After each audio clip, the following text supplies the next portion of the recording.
बड़बड़ा भी रही थी और गुस्से में साथ में बड़बड़ा भी रही थी।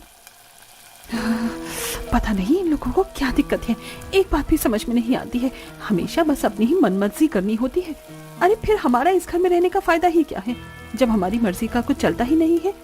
एक तो इतनी ठंड है, फिर भी इन्हें समझ में नहीं आता। आखिर पायल इतनी ज्यादा गुस्से में क्यों थी, जानने के लिए जरा कहानी में आगे बढ़ते हैं। पायल खाना बनाकर सबको परोसती है। सभी टेबल पर बैठकर साथ में खाना खा रहे थे।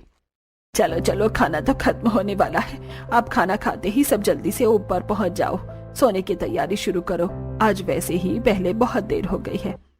हाँ मम्मी चिंता मत करो, बस अभी खाना खाकर ऊपर बिस्तर लगा देंगे, मैं और भाभी दोनों मिलकर। ठीक है, पहले हम ऊपर चले जाते हैं, उसके बाद तुम दोनों बिस्तर लेकर ऊपर आ जाना। हाँ जरूर, यही काम रह गया है ना मुझे तो। सभी खाना खा लेते हैं और उसके बाद पायल और रिया दोनों मिलकर छत पर जाकर बिस्तर लगाने लगती हैं। दोनों बिस्तर बिछा ही रही थी, तभी वहां सामने वाली छत पर, जो उनकी दीवार से बिल्कुल दीवार सटी हुई थी, उनकी पड़ोसन बहू भी वहां पर बिस्तर बिछा रही थी।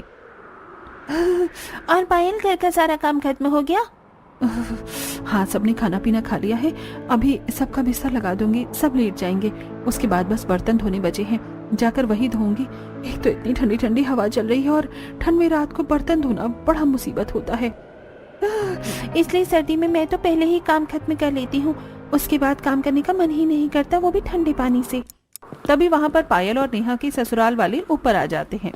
अरे शीला आ गई, आज तो तू भी जल्दी छत पर आ गई, लेकिन आज तो बहुत ही ठंडी हवा चल रही है, बड़ी ठंड है, मैं इसीलिए मोटी रजाई लेकर आई हूँ। हाँ सच में बहुत ठंडी हवा चल रही है, हमने भी मोटे कंबल और रजाई निकाल ली है, अब सर्दी बढ़ेगी ही और मैंने सोचा तेरे और सरला दोनों के साथ मिलकर आज गप्पे लड़ाऊंगी, इसलिए मैं छत पर जल्दी आई। आज मेरे पास तुम्हें बताने के लिए बहुत धमाकेदार खबर है। क्या कहा सच में, बता फिर तो जल्दी। अरे रुक जा, एक बार सरला को भी छत पर आने दे, वो भी बस आती ही होगी, तब तक मैं अपनी बहू से गर्मा गर्म चाय मंगवा लेती हूँ, छत पर ठंडी ठंडी हवा में चाय पीने का मजा आएगा। दरअसल ये गांव जहाँ पर हर किसी को छत पर सोने की आदत थी, पूरा गांव ही छत पर सोता था। उन सभी को छत पर खुली हवा में सोना बहुत अच्छा लगता था। इस तरह सभी छत पर पहले जाकर थोड़ी बहुत देर बात करने की आदत थी और उसके बाद सभी एक दूसरे से बात करते हुए सो जाते थे। लेकिन वहीं दूसरी तरफ जब पायल नीचे बर्तन धोने आती है, तब वो गुस्से में बर्तन धो रही थी और वो पहले से ही गुस्से में थी। गुस्सा आना तो लाजमी है ना, बताओ भला ऐसी छत पर कौन सोता है। अरे मैं तो घर की बहू हूँ, कम से कम मुझे तो कमरे में अकेले सोने दो, ऊपर से इतनी सर्दी में छत पर सुला देते हैं। गर्मियों में तो मैंने कुछ नहीं कहा था, लेकिन कम से कम सर्दी में तो मुझे चैन से सोने दो। तो बहू को छत पर सोना पसंद नहीं था, जो कि जरा लाजमी भी है। वहीं दूसरी तरफ सरला की बहू, जिसकी अभी नई नई शादी हुई थी, वो भी छत पर बिस्तर लगाने जा रही थी, लेकिन उसने घूंघट किया हुआ था, जिसकी वजह से वो सीढ़ी पर गिर जाती है। ओए माँ, मर गई मैं तो, फूट गई, बड़ी जोर की लगी है, पैर भी मुड़ गया। उसकी आवाज सुनकर उसकी सास सरला और उसकी ननंद मोना दोनों वहां आती हैं। अरे भाभी क्या हो गया, आप ऐसे क्यों चिल्ला रही थी? मैं सीढ़ी पर गिर गई हूँ, बहुत जोर से चोट लगी है और मेरा पैर भी मुड़ गया है। मुझे नहीं लगता अब सोने में ऊपर जा पाऊंगी, आप सब ऊपर चली जाइए, मैं रहने देती हूँ। ला दिखा, मुझे जरा सी ही तो चोट लगी है तुझे, तू भी ना बहू बहुत ही ज्यादा नाजुक कली है। चल मैं और मोना तेरी मदद करते हैं ऊपर छत तक जाने में, चिंता मत कर, हम तुझे यहाँ नीचे अकेले नहीं छोड़ेंगे, हम सभी का बराबर ध्यान रखते हैं। रही बात बिस्तर लगाने की, तो वो भी आज मोना ही लगा देगी। सरला और मोना दोनों रितु को पकड़कर छत पर ले जाते हैं। तब रितु मन ही मन सोचती है, चोट में भी मुझे नहीं छोड़ रही है, अरे कम से कम आज तो इसी बहाने मुझे नीचे सोने का मौका मिल जाता, लेकिन नहीं, एकदम जिद्दी ससुराल वाले हैं मेरे तो, सुलाना इन्हें मुझे छत पर ही है, ऊपर से यहाँ इतनी तेज हवा भी चल रही है, ठंड में तो मेरी कुल्फी ही जम जाएगी यहाँ पर छत पर। इस तरह रितु को भी जबरदस्ती छत पर ले जाया जाता है और हर कोई अड़ोसी पड़ोसी रात को छत पर खुले आसमान के नीचे बिस्तर लगाकर सोते हैं। यहाँ कुछ ऐसा ही था।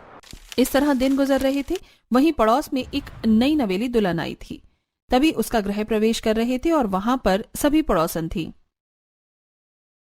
आजा बहू, गृह प्रवेश कर अपने दाहिने पैर से कलश गिरा दे।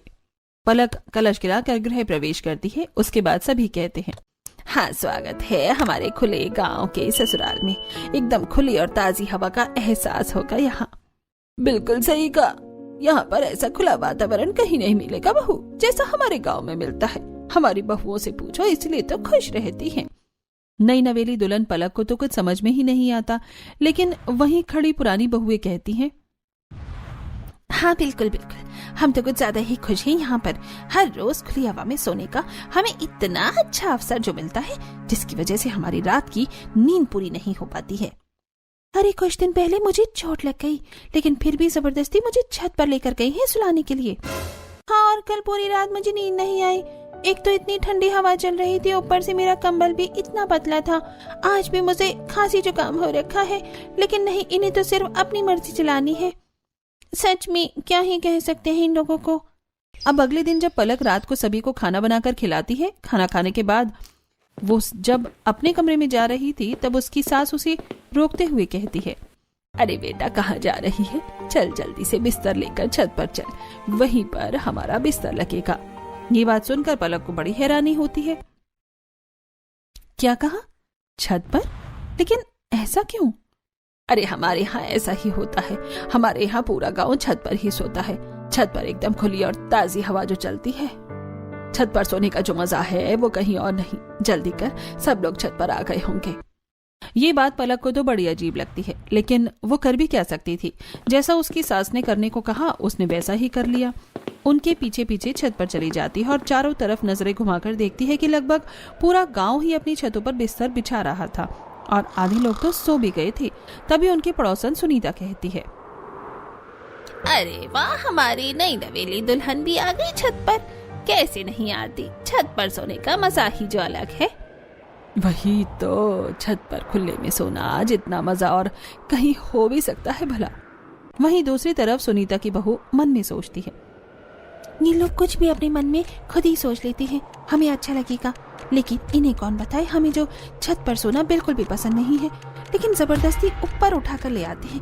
मैं तो पलक का सोच रही हूँ, बेचारी को शादी के दूसरे ही दिन छत पर जाकर सोना पड़ रहा है। पता नहीं मन में क्या क्या सोच रही होगी। सभी बिस्तर लगाकर सो जाते हैं, लेकिन पलक, जिसके लिए ये सब बिल्कुल नया था, उसे बिल्कुल भी नींद नहीं आती। वो आंखें खोलकर देखती है कि उसके पूरे ससुराल वाले आराम से खर्राटे मारकर सो रहे थे। वो बड़ी परेशान हो जाती है। यार, यहाँ छत पर कितनी तेज हवा चल रही है। मेरे ससुराल वाले नहीं, मुझे तो लगता है पूरे गांव वाले ही पागल हैं। भला ऐसी सर्दी में इतनी ठंडी हवा में छत पर कौन सोता है? सभी लोग कैसे खर्राटे मारकर सो रहे हैं? मुझे तो बिल्कुल नींद नहीं आ रही, मुझे तो बहुत ठंड लग रही है। इस तरह पूरी रात ठंडी हवा में पलक की कुल्फी जम जाती है। वो पूरी रात एक पल भी चैन से नहीं सो पाती और बस करवट बदलती रह जाती है। अगले दिन सुबह पलक सभी को चाय बनाकर देती है। ठंड में सुबह सुबह चाय का अलग ही मजा है। अच्छा बहू, एक बात बता, रात को तुझे मजा आया ना ऊपर सोने में? हे भगवान, ये कैसा सवाल हुआ? मजा तो आया ही होगा माँ। अब ठंड में यहाँ पर इतनी खुली और ताजी हवा में छत पर सोने का मौका मिलेगा तो हर किसी को अच्छा तो लगेगा ही। हे भगवान, मुझे तो मेरा पति भी बिल्कुल पागल ही लगता है। ठंड में छत पर कौन सोता है? इस तरह सभी गांव वाले हर रोज छत पर ही सोते थे, लेकिन बहुओं को बिल्कुल भी नींद नहीं आती थी। ना तो उन्हें बिल्कुल भी आदत थी छत पर सोने की, और ऊपर से उन्हें बहुत सी परेशानी भी होती थी। एक रात जब सभी आराम से सो रहे थे, तब पायल, अरे यार, छत पर तो इतने मोटे मोटे मच्छर हैं, लगता है एक ही दिन में ये मेरा सारा खून पी जाएंगे। अब क्या करूं? ऊपर से मुझे बहुत ज्यादा ठंड भी लग रही है। पायल को बिल्कुल भी नींद नहीं आ रही थी और वो आंख बंद करके दोबारा सोने की कोशिश करती है, लेकिन तभी उसकी ननंद रिया उसके ऊपर पैर रख देती है, जिसके बाद उसे गुस्सा आता है। लो जी, बस इसी चीज की कमी रह गई थी। मेरे ऊपर इतना भारी 10 किलो का पैर रख दिया है। सब इतना चिपक कर सोते हैं, बिल्कुल नींद नहीं आती है। पायल गुस्से में रिया का पैर उठाकर फेंक देती है और दोबारा सोने की कोशिश करती है, लेकिन इस बार रिया उसके ऊपर हाथ रख देती है। कौन सी मनहूस घड़ी में मैं आकर इस गांव के ससुराल में फंस गई हूँ। सिर्फ इस ससुराल में नहीं, इस गांव के किसी भी ससुराल में आना बेवकूफी है। इस बार पायल उसका हाथ हटाती है और उसके बाद वो उठकर टहलने के लिए छत के दूसरे कोने पर जाती है। तभी सामने उसे लंबे बालों वाली एक परछाई नजर आती है, जिसे देखकर वो डर जाती है और हल्का चिल्लाती ही है कि चुड़ैल। अरे शांत, चुप हो जा पायल, कोई चुड़ैल नहीं है, मैं हूँ सीमा। अच्छा तुमने तो मुझे डरा ही दिया। तुम अब तक सोई नहीं? अरे यार कहाँ, एक तो इतनी ठंडी हवा चल रही है, बड़ी ठंड लग रही है, ऊपर से इतने मोटे मोटे मच्छर काट रहे हैं, पूछो ही मत। सच में यार, मेरा भी यही बुरा हाल है। एक तो मेरे ससुराल वाले इतना चिपक कर सोते हैं, मुझे जगह ही नहीं मिलती। ऊपर से इतनी ठंड में छत पर सोना पड़ रहा है जहाँ बिल्कुल भी नींद नहीं आती। सर्दी में तो इंसान को ज्यादा सोना चाहिए और हमें तो ढंग से रात को भी सोने को नहीं मिल रहा। सच में यार, कहाँ फंस गए हम। इस तरह दिन गुजर रहे थे और उन्हें जबरदस्ती छत पर सोना पड़ रहा था। कुछ दिन बाद गली के कोने पर सभी पड़ोसनी इकट्ठा होती हैं। सभी साथ मिलकर बाजार में सब्जी लेने जा रही थी। क्या हाल है तुम सबका? क्या ही हाल हो सकता है, बद से बदतर हो रहा है। पूरी पूरी रात नींद नहीं आती, बस करवट बदलते रह जाते हैं। इतनी ठंड में ऊपर से जुकाम भी हो गया है। सच में इतनी ठंड में ढंग से सोने को भी नहीं मिलता है। देखो तो जरा हमारी हालत को, जीते जागते ज़ॉम्बी लग रहे हैं। सच में मेरी तो कुछ ही दिनों में हालत खराब हो गई है। आप सब तो फिर भी बहुत पहले से यहाँ पर रह रहे हैं, इतना समय कैसे झेला? सच में बस झेलना पड़ रहा है, लेकिन अब मैं बहुत परेशान हो गई हूँ। बस बहुत हो गया। आज मैं अपने ससुराल वालों से इस बारे में बात जरूर करके रहूंगी। हाँ बिल्कुल सही, हमें एक बार अपने ससुराल वालों से इस बारे में बात कर लेनी चाहिए। हालांकि वो हर बार मना करते हैं, लेकिन हमारी हालत तो देखो, तबीयत भी कितनी खराब हो रही है, ऊपर से ठंडी हवा में सोने में। इस तरह गांव की सभी बहुएं अपने ससुराल वालों से बात करने की ठानती हैं। सभी जब सब्जी लेकर घर आती हैं पायल के घर। आज मैं छत पर नहीं सोऊंगी मम्मी जी, मेरा गला बहुत ज्यादा खराब है और तबीयत भी ठीक नहीं है। अरे कोई बात नहीं, छत पर सोने से सब ठीक हो जाएगा। लेकिन छत पर सोने से सब ठीक कैसे होगा? बिल्कुल होगा, जब तुम ठंडी और ताजी हवा में सोओगी तो सब ठीक हो ही जाएगा। बल्कि उसमें तो तबीयत और ज्यादा खराब हो जाएगी। मुझे छत पर नहीं सोना है, मैं नीचे यहाँ अपने कमरे में अकेले से सो जाऊंगी। ऐसे कैसे सो जाओगी? हमारे घर की परंपरा है, हर कोई ऊपर छत पर एक साथ ही सोता है। तुम ऐसे हमारी बात के खिलाफ नहीं जा सकती। चुपचाप जल्दी से शाम का खाना और काम खत्म करो और बिस्तर लेकर ऊपर चली जाओ। वहीं दूसरी तरफ नेहा के घर में, मुझे छत पर इसलिए नहीं सोना क्योंकि मुझे वहां नींद नहीं आती और अब सर्दी भी बढ़ गई है, बहुत ठंडी हवा चलती है। तो क्या हुआ, रजाई भी तो मोटी है और हम भी तो सोते हैं, हमें तो कोई ठंड नहीं लगती। लेकिन माँ जी, क्या छत पर सोना इतना ही जरूरी है? अब सर्दी है, बिल की भी कोई चिंता नहीं। अब तो मैं कम से कम आराम से अपने कमरे में नीचे सो सकती हूँ। नहीं, तुम्हें पता है हमारे गांव में ऐसा ही होता है। पूरा परिवार एक साथ मिलजुल कर रहता है और सभी काम एक साथ करता है। हम खाना भी एक साथ बैठकर खाते हैं और सोएंगे भी एक साथ ही। आगे से इस बारे में कोई बात ना हो। इस तरह हर किसी को वही बात सुनने को मिलती है। अरे भला सोने एक साथ क्यों जरूरी है? अलग अलग भी तो सो सकते हैं, लेकिन नहीं, इन्हें तो सोना भी एक साथ ही है।